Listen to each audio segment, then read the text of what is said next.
not in the time span that is expected from our industry.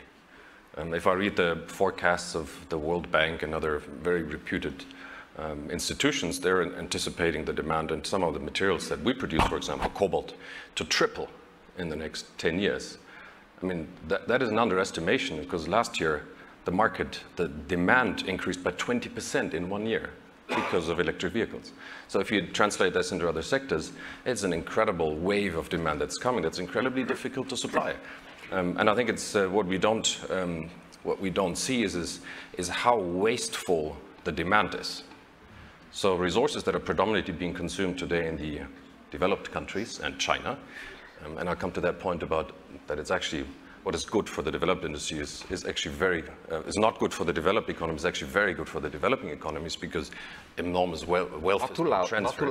Not too loud for the developing economies. But the demand is incredibly wasteful. To give you just one number, per year, there's about 50 million tons of electronic waste being thrown away. 50 million tons. 17% of that is being recycled. And I have a look at every one of you. I'm sure every one of you has got 4 or 5 mobile phones in their drawers. 7. We're all guilty of that. Without circularity, our industry is not going to be able to cope, and that means higher prices, more inflation for consumers in the developed world. Isn't there a virtuous cycle, though, in terms of as demand is created and supply wanes, more supply comes on, and then as supply exceeds demand, then that's the cycle, isn't it? Where are we in this cycle? Well, we believe that we're probably at the first 10% of probably what is a 20-year or 30-year cycle. The energy transition, we believe, is, as I said, the biggest purchase order for our industry. It will trigger $50 trillion of investment in the next 30 years. That's $1.5 trillion per year. That's the entire mining industry every year. Every year we have to double this industry to do this kind of investment that's required for the energy transition. It's never been there. And looking at the valuations of some of the mining companies and the commodity companies in the stock market, they're miniature compared to the size of the global industry. Yeah. Right? What is the total global economy? 1.5 trillion is the global mining industry. It's a fraction of what it's actually worth in terms of value creation for the world. So it needs to get a lot more attention, and it needs to get a lot more investment also from external investors, which we're not seeing. The industry is very unpopular. We'll get to that unpopularity in a moment. Anil, in terms of the commodity sectors, though, not every commodity is created equal. There's certain demand, particularly in the battery space. And I was talking to the chief executive of Intel yesterday, who was saying currently they use 60% of the periodic table to create semiconductors, and they're looking at ways of utilizing the remaining 40%. Where is the demand going to be? What particular commodities do you see as being in huge demand? Aluminium is no doubt one of them. Yeah, there are two sides of it. One is the normal commodity, which we talk about, copper, zinc, aluminum. These are mass production. And as a battery, you need a cobalt, you need, which is probably 5% of this massive. Yeah. Which is most important, because this is how they're creating the battery segment. You know, I can talk about my country, India. 1.4 billion people. Out of 5 people, there is 1 Indian. So in this, you will not believe when I give you the number. 60%, 60% goes in import of the metal and oil below the ground. And India, most of the money goes. We don't produce copper. We have the highest copper reserve. We don't produce gold. We have the highest reserve of gold. We don't produce silver. We have the highest reserve of silver. Nickel, iron ore, everything we being import. Coal, probably 3rd largest in the coal, because as it says, mining was a little bit unpopular. Yes. It was unpopular, and the value creation was not there. So the new investment, as you said, that the kind of investment, I think largest investment physical, the job creation and the prosperity of any nation. And today is a time, I'm the mining man, I have seen the environment is better after you do the mine, because the technology has come far ahead. Arantxa, and that's maybe the problem, is mining is increasingly technologically driven and people feel marginalized around the world in terms of mining. Mining has got to be seen, I suppose, as to be a really important corporate and social citizen. Yeah, I mean, when I listen to this conversation, I think all roads lead to sustainability. Yep. And this is a key word that we have to associate to commodities, whether it's sustainable mining, whether it's energy efficiency, or whether it's food production. Let's not forget the food part of the commodity story, because that is a really serious one. Is about hunger, and hunger is about people.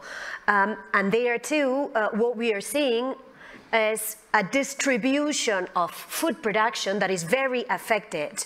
I mean, we are not short of food in the world. It's just that it's highly impacted by climate and not very well distributed. So all roads lead to sustainability. And number two, if we're talking about food, we have to care about international trade rules and keeping markets open.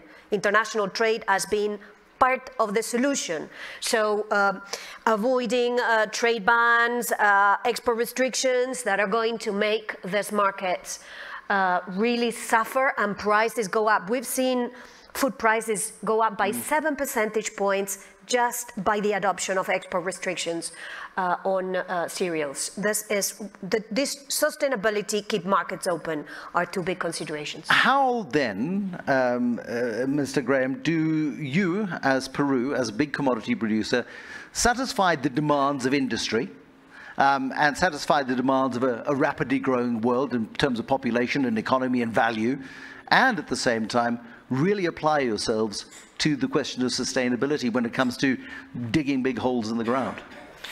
Well, let me back to the, I think that we have, in the short term, we have a serious problem with food.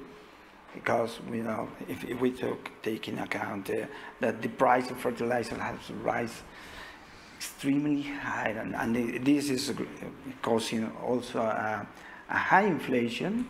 The world is suffering the high inflation in decades. And also, we have a rise in interest rates around the world, and we are the brink of stagflation. So I agree that, in every crisis we have the opportunity for innovation, but in the short term, very short term, we have a serious problem.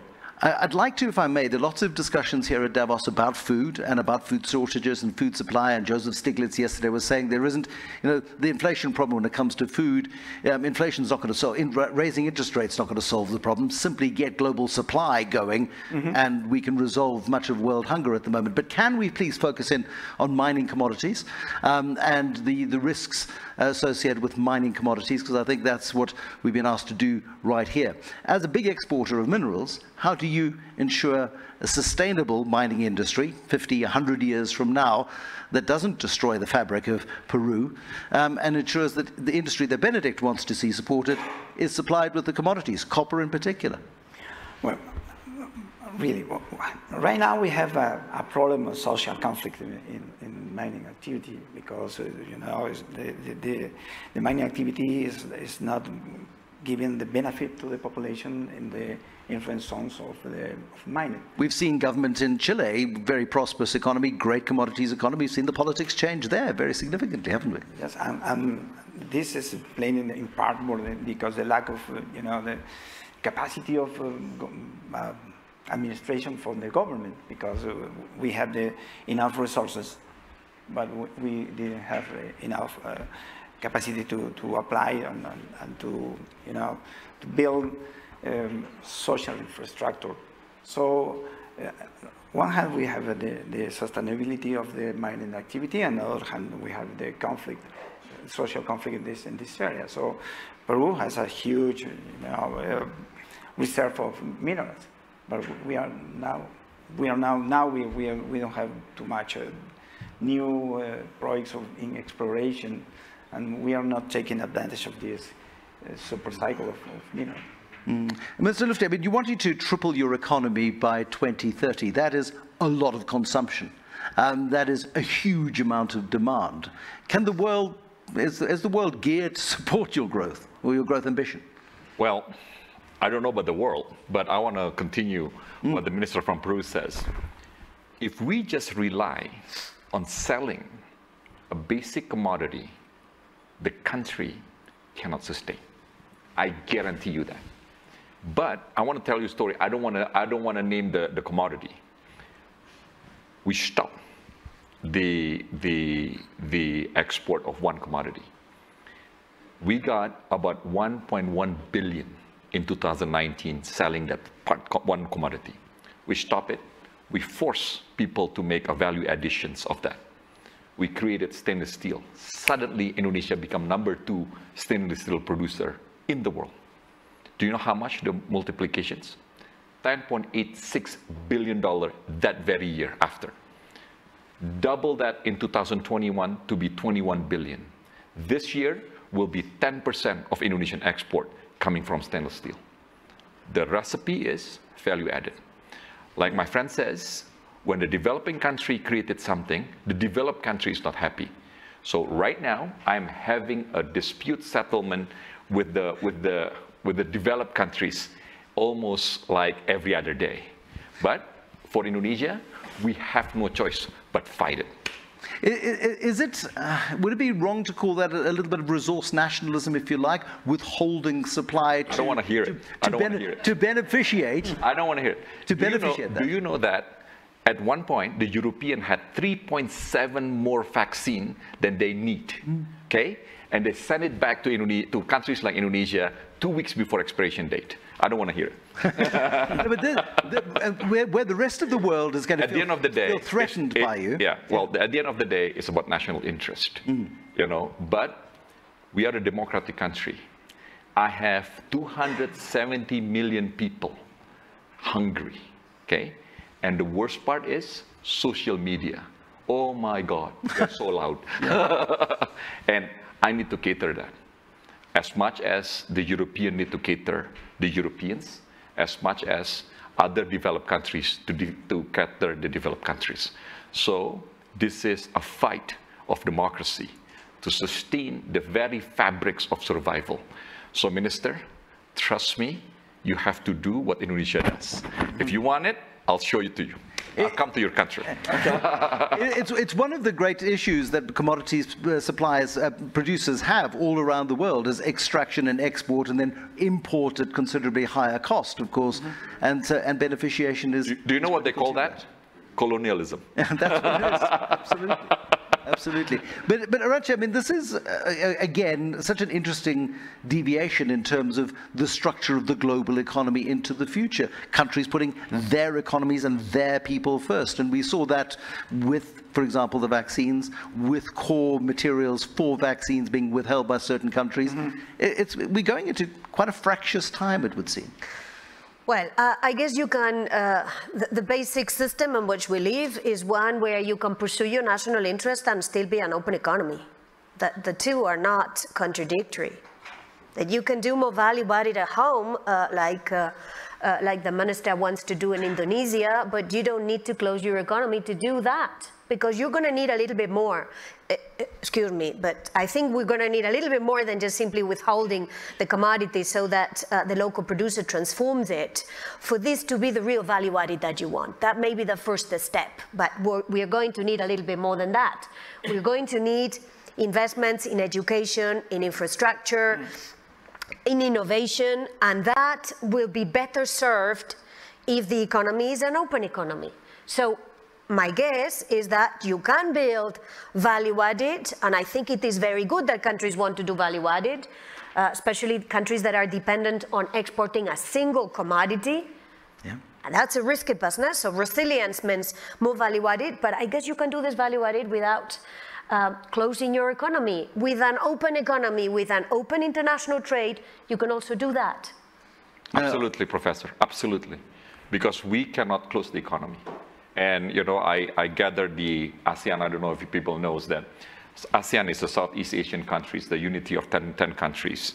You know, I called for a special economic minister to make sure that our economy is open. and to make sure that Indonesia, as the biggest population there with 270 million people, be the catalyst to make sure that trade is happening. But value-added investment, transfer of technology, only the recipe for middle-income countries like mine. There is no other ways to do it. So then, if the United States can come back and says that steel industries are their national interests, so does some European countries, for Indonesia is a survival. Benedict Smoker, what do you make of the conversation so far?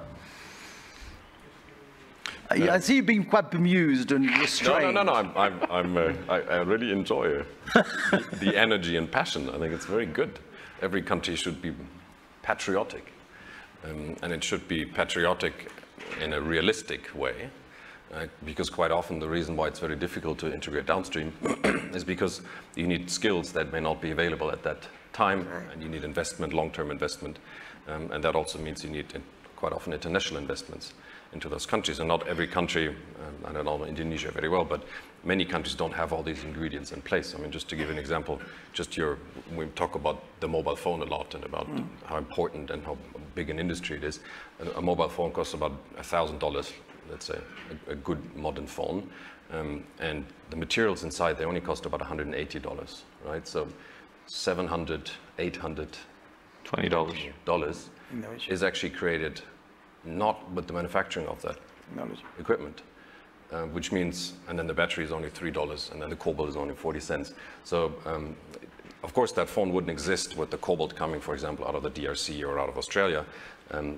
But a lot of the value add happens outside of the countries that produce the materials without which these end products wouldn't exist. And of course, that's a global imbalance that's very difficult to explain to emerging economies, and why shouldn't they take that $820 at some way or the other. So I think it's the right discussion. It just needs to be, I think it should be not a political discussion, but it should be a discussion about competitive advantage that's created in countries through other factors, labor cost, availability of other materials and supply. Not every single country should create its own downstream economy, because it's just not competitive. Some countries are in some areas and others are not. So it has to be more nuanced than closing the export or doing this. I think Indonesia has been very successful in that particular commodity. Of course, prices have helped quite a bit. But price will be the key. Price will be the key. Well, the price, if the price wouldn't be this high, probably the appetite is not there. Yeah. You know, that was what Tesla exactly told Indonesia. You know, they came. My president was in Boca Rica last week.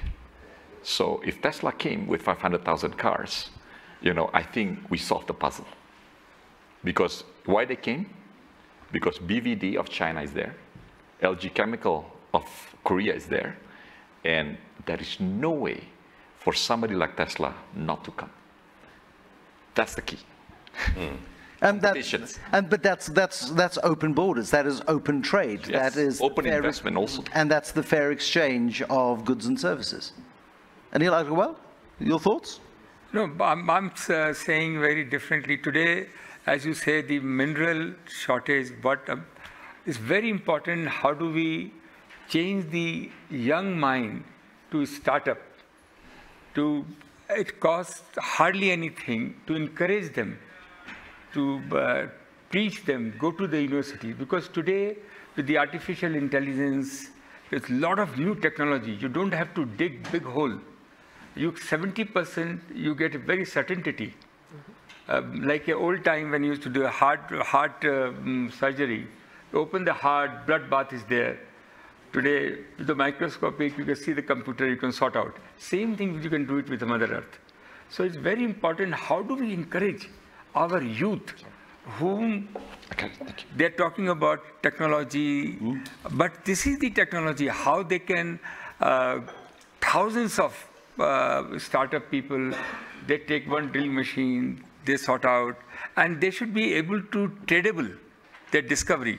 Out of 50% will go haywire, they will not discover.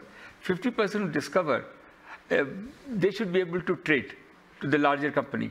And that is very, very important.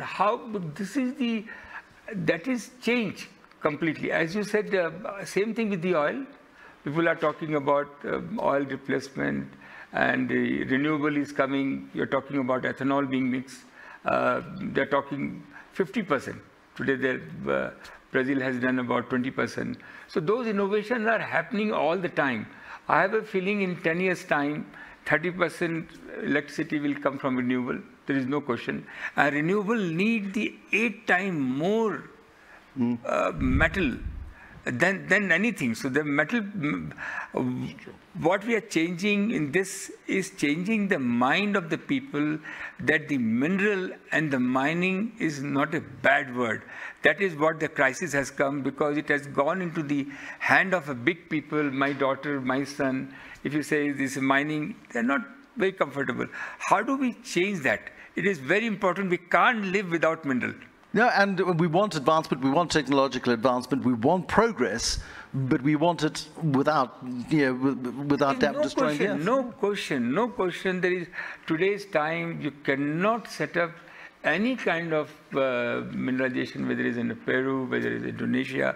What is happening every day? Things are getting better, and the new discovery which is coming is absolutely flawless. Zero discharge, zero air emission.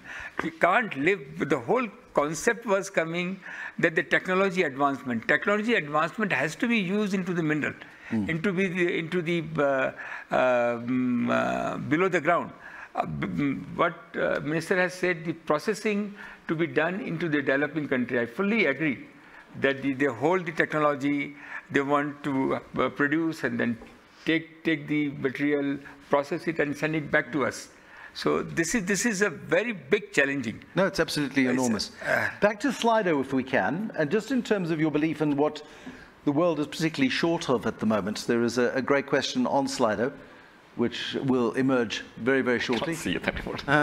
It's too far away. We need binoculars for middle-aged people at the front of the room. Those are questions. If the Slido has got on the commodity shortages. Okay, well, take the questions in anyway. That's fine. Supply and demand. I really am struggling to see see those questions so far away. Supply and demand is always a balance, given the mining industry to develop the resources fast enough. What is the impact? What is the impact demand destruction? Yeah. There we go. For electrification. Thank you, Mr. Zimbabwe. Let's put that one to you, Benedict. Yeah, I'll take that. Yeah, absolutely. There will be some demand destruction until the industry is able to produce these materials faster and cheaper. But again, the portion in the total value of the ultimate end product, be this an electric vehicle, the portion of these new energy materials or these new materials is actually very small. Again, let's take your example of the electric vehicle. It's a $100,000 car, right? The battery inside is maybe $6,000, $8,000, $9,000. So it actually doesn't matter if the price goes up by 30%. You just have to increase the price of the car by $1,000. So it actually doesn't really move the dial as much as people might think. It's slightly different when it comes to large infrastructure projects. Sure. Charging infrastructure, for example, for electric vehicles is a massive problem because you need enormous amounts of copper and you need it in the ground.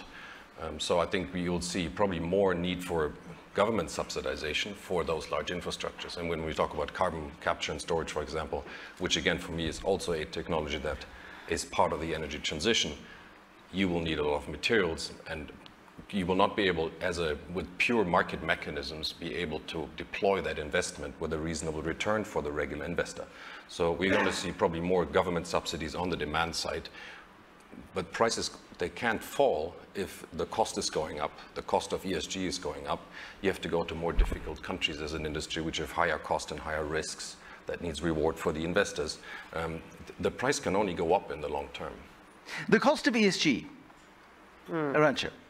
Yeah, I was looking at the question that we see on the screen, which is fragmentation of markets, and that's ESG is part of that fragmentation of markets. I think on the fragmentation of markets, I agree, fragmentation is no good for trade, and commodity markets need trade. Excuse me for insisting on this. the international economy need trade, and for that we need rules of the game. The more we keep trade open, the better it will be for a proper allocation of the commodity markets. But there is the other fragmentation that comes from ESG rules that are coming in a multitude of forms from a multitude of sources. And I think part of connecting better investments with investees is making sure we organize a bit better the ESG space. The attractiveness that Anil was asking for will come from investors that see in that investment a sustainability return. And for that, we need to fix ESG, because today, in my view, ESG disparity, diversity, multiplicity is a barrier to investment. And every geography and every company and every individual and every government is choosing which bits it would like more than others. And there isn't a uniform global view on what this should be. There is no global ESG regulator. Now, maybe we don't need a global ESG regulator, but what we need is to organize the ESG market, quote unquote, a little bit better than it is today. Do we need an ESG regulator? Benedict, I think you might faint at the idea of another regulator, but do we need, how do we define what ESG should be so that at least there is a level playing field around the world? Do you want to take that question? Well, Sure. you know, see, the problem is like this. The consumer, they try not to pay. For producer, they have to somehow factor in, especially for investor. You know, so then this is an equilibrium that has not been solved right now. But countries like mine, we have a commitment, because I think we have the opportunity because of these high prices. You know, right now, what we are trying to do, Mr. Agwal, is I need to produce, because we have abundance of bauxite. We need to develop what we call green aluminum. Yes. You know, and to do that is to develop our hydro capacity. Why do we have to build that? For Indonesia, because we can. Half a year of Indonesian climate is rain, and we have more rain now. So why we have to do it? Because we can. So then, right now, if we have to do it not because we want to we want to comply with the ESG, but we feel like this is an opportunity, and because of that, we want to jump in first. Then we will dictate in the future on how this ESG market will be run. We are looking at the opportunity of carbon credit. It's not there yet. You know, countries like mine are producing at $5. You know, come to Europe, it's $50. But we see the difference. You know, but one of these days, the equilibrium will come, and I need to make sure that Indonesia at the forefront of that. So, environmentally, economically, and the most important is technologically, we will lead. And that's maybe just to build on that. I think it's an important point is you said the consumer doesn't want to pay for ESG. It's a table stake, right? So everyone expects companies to be compliant, but there's a significant cost to be ESG compliant. Yes. At the moment, that's carried by investors and shareholders and the companies themselves. For example, one of the pieces of work we do for the global battery lines is the so-called battery passport, right? So it's a digital tool that tracks the greenhouse gas emissions of an energy storage systems from end to end, right? So you can tell that lithium comes from here, it was treated that way. The nickel will come from Indonesia based on hydropower or not. So you can actually, the consumer will have a choice. In the absence of those kind of tools, consumers don't have a choice. And they don't understand that this product was actually a lot more expensive to produce than that one because it was compliant and this one was not. And I think if we start to give consumers a choice and we force the downstream industries to be cognizant of the cost of ESG to the upstream part, I think we're going to see a shift in behavior, and you're going to see a tiering in pricing as well for products. Because to make a green mobile phone is a lot more expensive than make a regular mobile phone. Absolutely. Minister, how's Peru dealing with ESG? Is it high up on your agenda? Sorry? Is ESG a big issue in Peru? Well, we're following the global standards, and we are well incorporating this in the economic policy. And Overall, if we want to be a part of the OECD, we need to follow these standards. I will take the question about this rise in commodities is a supply drive. Sure.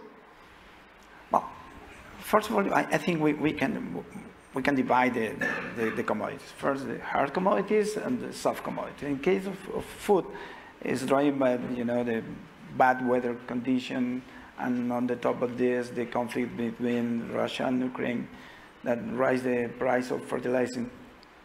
So this has affect the provision of food, and that's why we have an important increase in wheat and corn and so on.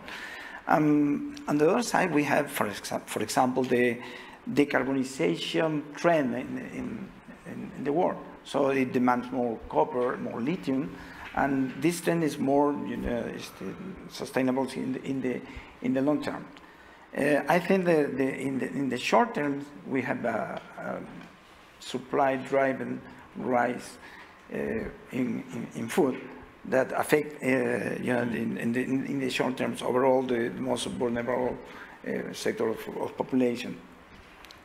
In the case of Peru, we have coped this with measures that focus on these short terms using the income that provides the rise in copper.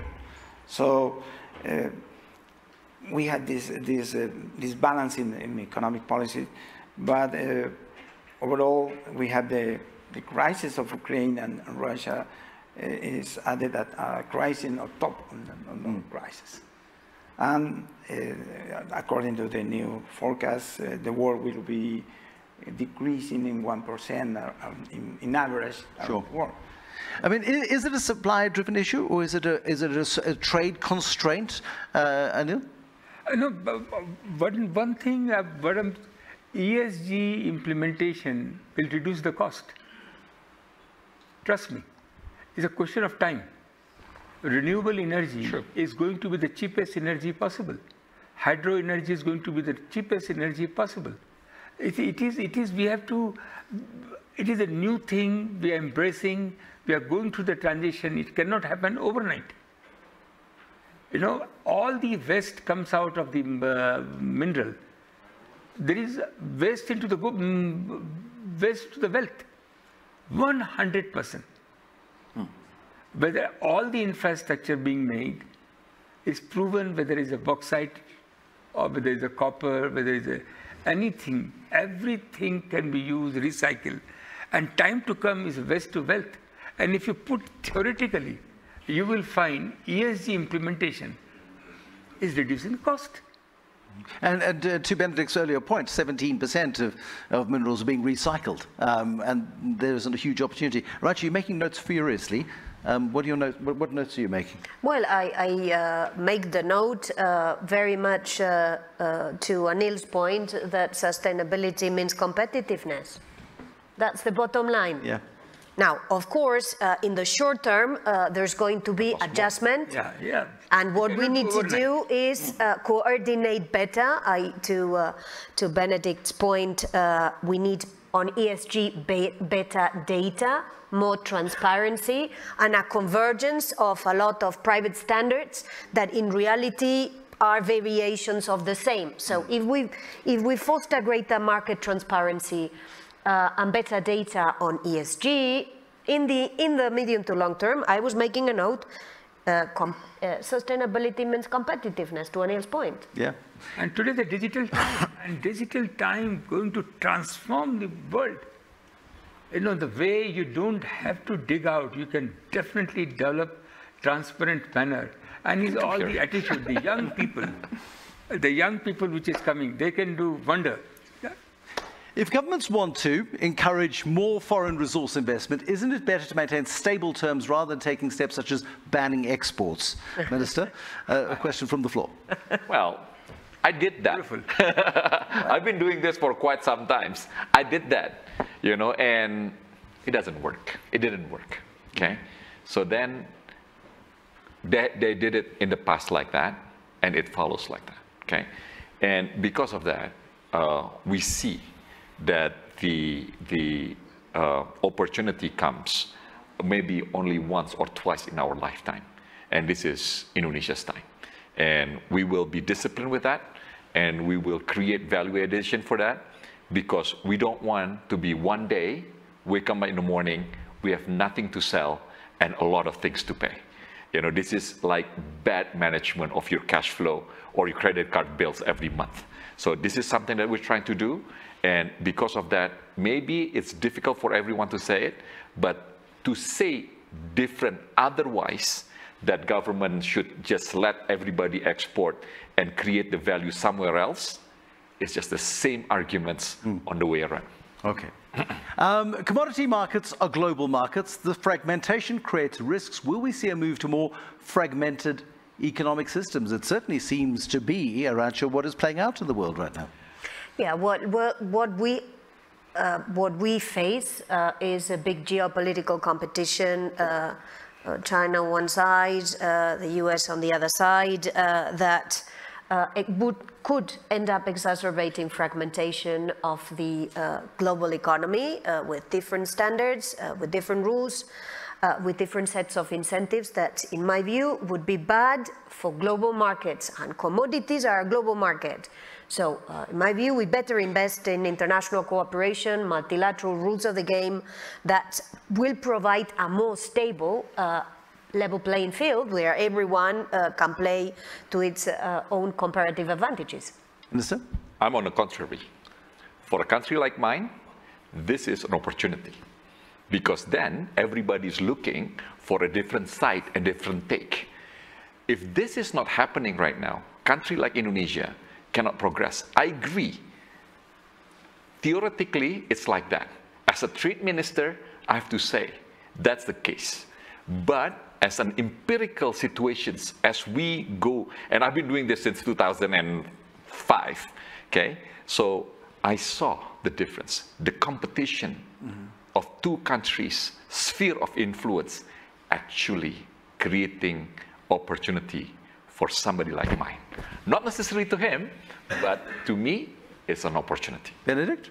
No, it does create opportunities for our industry, because volatility and resource nationalism creates higher prices. Because what happens when there's resource nationalism, people start hoarding material somewhere in their supply chain.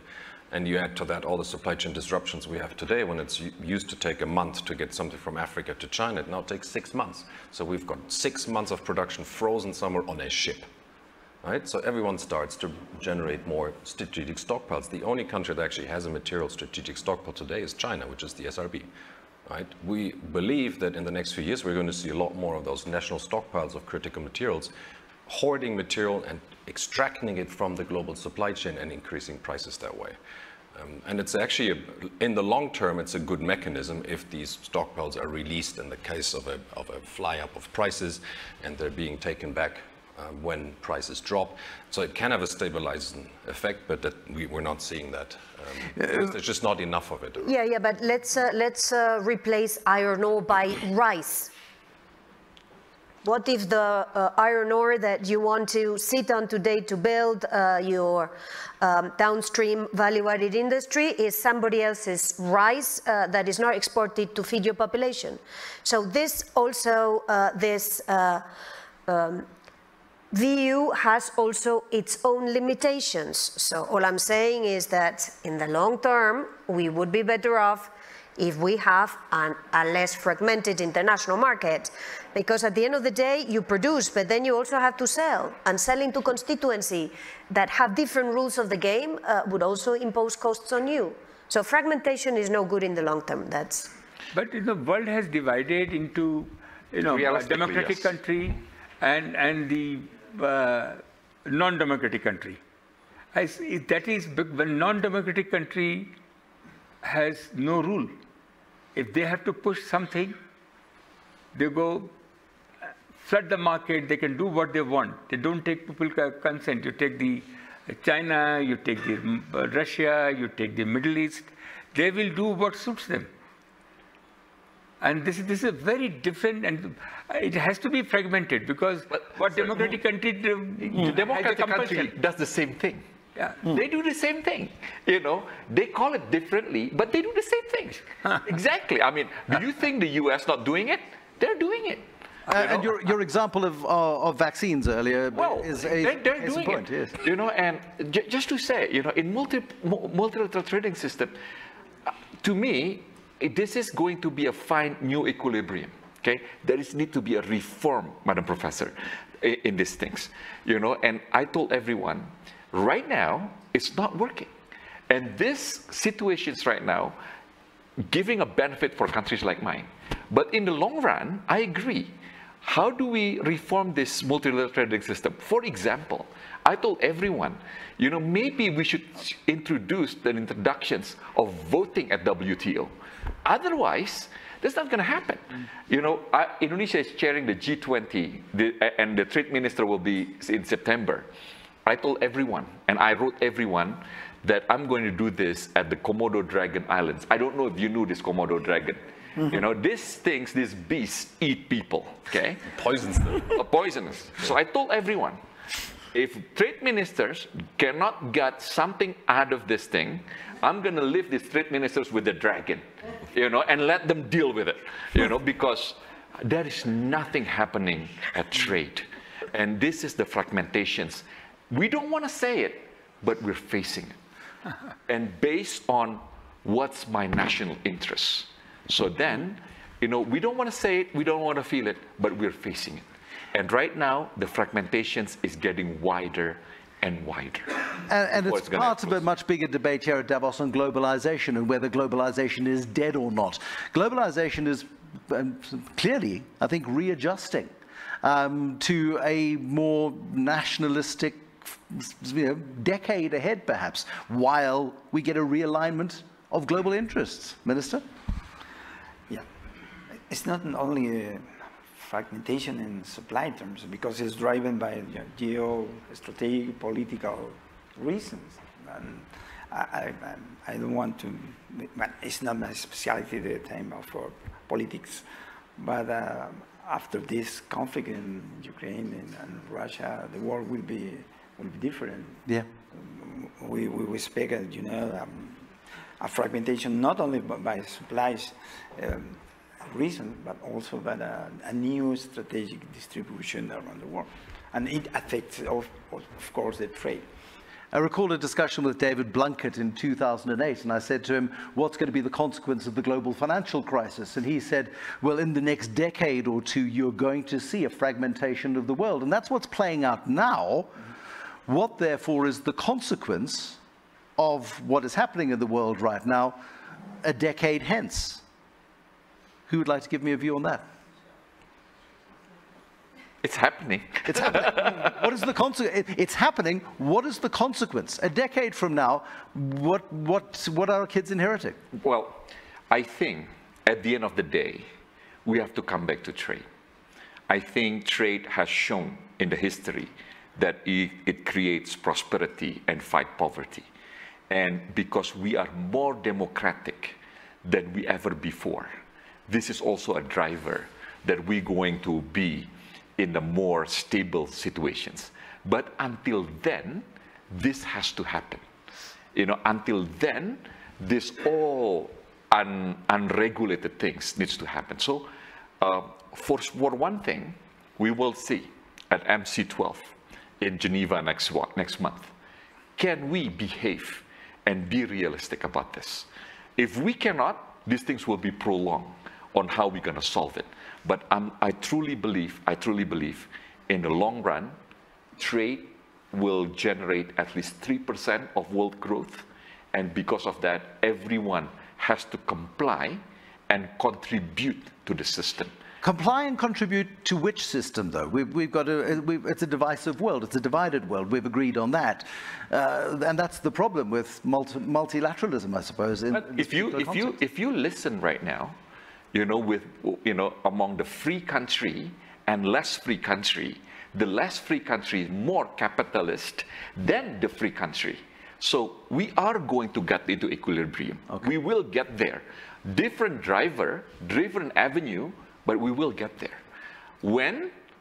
The sooner that we behave, the better. So I'm going to start at G20 in Labuan Bajo with this Komodo dragon. If I cannot do it, I don't know who can. Rancha, I mean, you look deeply uncomfortable. No, with the way in which with the way the world may be moving. No. I mean, I am lucid. I'm comfortable. I'm lucid. I'm lucid that we've got a global trading system with rules that we've built among all of us that includes basically 98% of world's international trade, that it's imperfect and it's insufficient, and I agree very much with the Minister that the rules of the game need to be improved, and they need to be improved for a start because they are not very good at capturing what's driving globalization today, which is technology. Yep. The rules of international trade have not been adapted to take on board the revolutions at the technology level, digitalization, electronic commerce, that today is a huge part of international trade. They don't capture very well export restrictions. And yet we have seen what export restrictions have done to certain commodity markets in the area of food. So we have to improve this system, but what I fear is that it's going to be very difficult to improve this system in a geopolitical power context that is leading to fragmentation. And what I'm saying, and I keep saying it because this is what economists, this is the hard laws of economics. You know, we politicians can talk whatever we want, but there is the hard law of economics. It's an uncomfortable decade ahead. Would anybody agree, disagree? Yeah, I think I'm very optimistic that 10 years later, the world is going to be very different. The age of the people is going, people are more healthier. The women empowerment will be huge. Women empowerment will take big position. As I said, the ESG will be compliant for sure. Half of the energy will come from renewable energy. We'll call it hydro, anything you talk about. With the digital transformation, the whole thing will be very different. The automobile, the housing, digital. I look at the digital education. You don't have to build big building. You know, I'm looking that from the house, housewife can develop the website and the software, can electronically transfer. 10 years will be completely revolutionized. I was hoping that because of this Ukraine war, I thought the war is outdated. I always thought in my mind, the war is outdated. This was 100 years back, 50 years back, we used to think like this. But this has changed my mind completely. That everybody, now I started suspecting China, India, everybody's suspecting something. But I feel the world is going to be a better world. Okay, a better world, mostly because driven by your daughter, who tells you truths perhaps that not many other people can tell you. Let's wrap up. Can I? Okay, I'll wrap up with your daughter in a moment. Benedict. So when I said at the beginning that I think we're at the beginning of a super cycle, is exactly because of that, because we have all these ambitions that we want to achieve, 50% green energy, revolutionary types of mobility, cloud, everything on the cloud, right? It's all wonderful, but we have to produce millions and millions of tons of material as an industry, more than has ever been produced in the history of the world. In an environment that's increasingly fragmented, in a world that's increasingly politically and economically fragmented, try to operate a global company with 20, 15, 30 locations in a world that is so multipolar. It is very difficult. So that's why I believe we're about to see a supply shock that will not be able to satisfy all these ambitious targets that we have in terms of the green energy transition. But are we better off as a world dependent on resources a decade from now, or are we still feeling the reverberations of these shocks that you're anticipating? That's a big question. I believe it will take longer than 10 years for the world to adjust to this. It will be more a 30-year journey than anything. Okay. Look, it's at the turn of the 19th century to the 20th century, when the energy system moved to the hydrocarbon economy. I mean, that was an upheaval comparable to what we are seeing today. So the energy transition is only comparable to that part of the Industrial Revolution. And that took 30, 40 years to adjust. So I think that's more a question of a generation. People are frightened of change. People don't like change. They find change uncomfortable. But it doesn't have to be that, I don't think. Can we wrap up with that as the thought and then send everybody off to the next sessions? Minister, let's start with you. So I'm going to say that I'm on the contrary with Benedict, but I truly believe that this is a process of where everyone is getting more efficient. This is the survival of the fittest. You know, if you don't get more efficient, you will be left behind, okay? And because of that, it's true, hydrocarbon economy is 40 years. You know, for Indonesian to change from combustion engine car, we took 50 years to grow up about 2 million today, you know, and we're gonna change at least 1 million car by 2030. So that will be the revolutions. A brief thought from you, Benedict, as we wrap up? Well, I hope you'll use a lot of cobalt and nickel in those. Nickel, cobalt, and we have double. Minister.